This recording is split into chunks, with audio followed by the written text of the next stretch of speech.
We find ourselves just about in the middle of, you guessed it, the Hebrew month. I want to talk about the Hebrew month of Tammuz. Tammuz is considered the hottest month of the year, not necessarily in terms of physical heat, but in terms of emotional heat.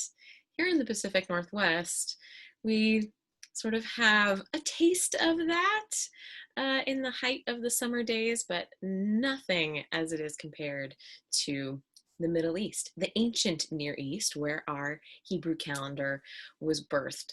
So the month of Tammuz is an emotionally hot one, regardless of what is happening outside. The Hebrew calendar invites us to superimpose or to dabble in biomimicry of looking at what's happening in the natural world around us, specifically where the land of Israel exists, and to ask how that's happening within ourselves too.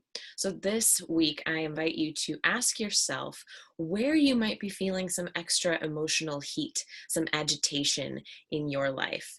And then, once you've identified it, because it's certainly there, right? These days of staying at home, staying safe, trying to navigate what it feels like to be with friends and family out in our public places, and then navigating traffic again. This is all adding to some emotional heat that we might be feeling. So I want to invite us to identify the emotional heat, to ask ourselves if it's serving us or not. If it's serving us and propelling us forward in lifting up the best versions of ourselves that we want to be, that we can be, then yeah, a little bit of heat is good.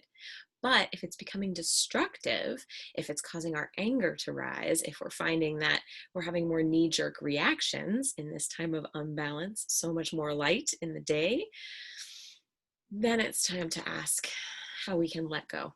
So I invite you this middle of Tammuz, the month of imbalance, the month of emotional heat, of energetic strife, to ask what you can let go of.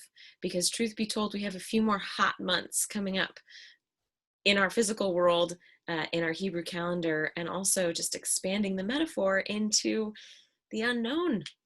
We don't know what's coming next.